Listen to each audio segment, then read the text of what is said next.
Hey guys, what's going on? In today's brief video, I'm going to be reacting to a YouTube short of a hot girl who failed to quit smoking. And I'm embarrassed and I have to quit again. So, wish me luck. I'm going to explain to you 3 reasons why she failed to quit. And then at the end of the video, I'm going to tell you the #1 way people quit smoking that's the most successful way to quit. If you're new to the channel, my name's Dr. Frank. I'm an ex-nicotine addict myself, and I now run a company, AddictionMindset Recovery Coaching, which helps people quit nicotine, THC, energy drinks, and adult media content. All right, let's get at this video. So here's the deal. With the aid of the vape, I quit smoking for over 2 months. All right, mistake #1 right there. And this is one of the biggest lies that we're sold as nicotine addicts. You don't need nicotine to quit nicotine. Now, take a second and repeat that out loud to yourself if you're trying to quit. You don't need nicotine to quit nicotine. Nicotine addiction is a drug addiction. A lot of times we're told or we're under the impression that we're addicted to the habit of holding a cigarette. We're addicted to inhaling a cigarette. We're addicted to the feeling of the tobacco product or the nicotine product. This simply isn't true. Nicotine addiction is a drug addiction, and the drug we're addicted to is nicotine. Now, she also mentioned that she did this for a period of about 2 months. When you first quit smoking or quit using nicotine, on average, most of the nicotine will be out of your body after about 3 to 5 days. Within 2 weeks, most of the nicotine receptors in your brain have returned to normal levels. And one of the landmark days that we encourage people to get to is the 90-day mark, because it's around 90 days where most of the nicotine receptors in your brain will have returned to normal levels. When you're addicted to nicotine, you have billions more receptors in your brain than someone who's not addicted to nicotine.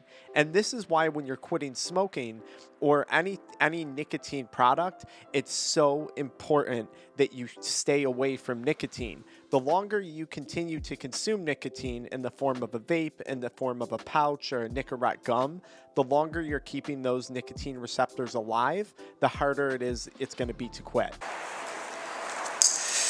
Well over 2 months, actually. I had a few every now and then, like when I drank, I'd have a cigarette, but I quit. Okay, mistake #2 right there. Drinking and continuing to smoke cigarettes doesn't count, especially if you're using a vape in between as well too. I understand what she's saying, and if the goal was to cut back, that's one thing. But if your goal is to quit, you have to be firm on the decision that you made. You can't be wishy-washy in this decision, or chances are it's going to result in failure.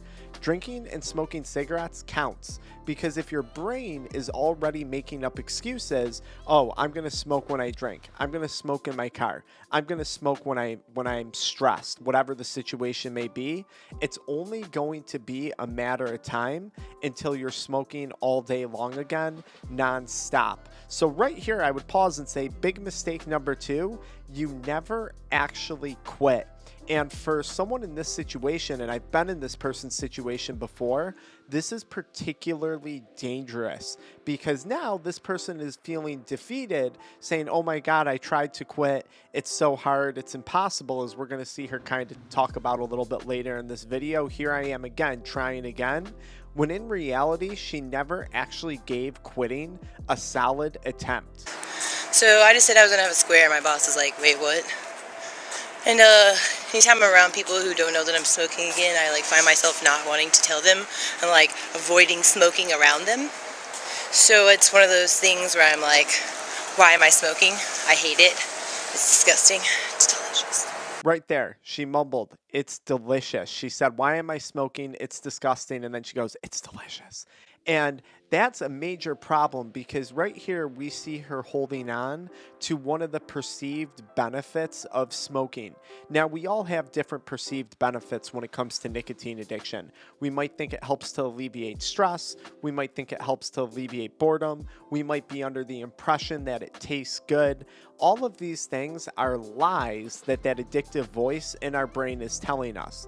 But as long as we continue to perceive some type of benefit, and there's definitely definitely truth to what she said. There's definitely some belief in her head somewhere that it does taste good.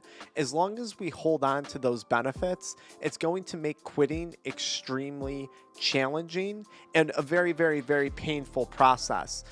When we can realize that there is no benefit to smoking, that it doesn't relieve stress, it doesn't relieve boredom, that it truly doesn't taste good or smell good, quitting becomes a lot easier. So you have to identify those lies that addictive voice is telling you, and you have to rid yourself of any perceived benefits if you want to quit successfully. It's disgusting. It's expensive. It's killing me.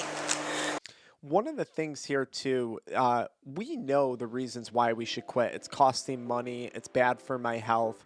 In my opinion, though, these aren't good enough reasons why you're actually quitting. And maybe you could talk about, well, I want to save more money or I'm worried about my health. What I would encourage you to do is dig deeper on those reasons. Why are you worried about your health?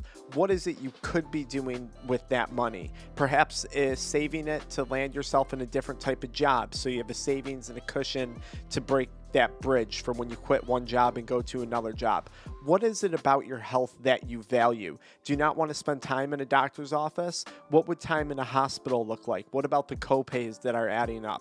I think a lot of times we come up with superficial reasons or reasons that we've heard other people say why they wanted to quit, and we actually fail to come up with our own personal reasons why. Yeah, it's annoying to spend money on it, but for a lot of people, the money isn't really an issue. A lot of people who we work with at our offices, they make phenomenal amounts of money and they're not concerned about the financial aspect. Sometimes I'm working with people who have yet to feel any real health consequences from quitting. So you have to dig deep and it has to be a personal reason. I would avoid generic whys when it comes to your reason why you're wanting to quit. So yeah, these are the challenges that we face, man, and I'm embarrassed and I have to quit again.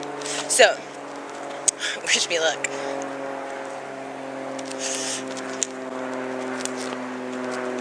Okay, so right here is the final problem why she's struggling to quit. If you read through the comments section on this video, a lot of the comments are saying like, oh my gosh, I could watch you smoke for 40 minutes in a video. Can you make a longer video of you smoking and talking? Oh my God, nothing like watching an attractive girl smoke a cigarette. All the positive reinforcement from other people who are also addicted to nicotine. It's going to make it really, really hard for her to quit when she's getting that amount of positive feedback in the comment section. Now, as promised, the number one way that we see clients and patients at our offices quit is cold turkey. They wake up one day and they say, I'm done with this. This addiction offers me nothing and I am done. And that person who is most successful is firm in their decision. They don't use nicotine replacement therapy products. They don't say, oh, I'm just going to smoke when I'm drinking or just on weekends. They make zero excuses. It's a major shift in mindset. And they make that decision to be done, and come hell or high water, there's no looking back. Those are the people who have the most success quitting using nicotine products. And for myself, someone who struggled with nicotine addiction for over 9 years, that was the only time I successfully quit going back about 4 years ago, is when I made that decision to be done with nicotine for the long haul. Come hell or high water, there was no looking back. So maybe today's the day that you quit. Why don't you let me know in the comments below today's date, today's time, and whether or not today's the day that you're finally done with nicotine. I'll see you guys in the comments.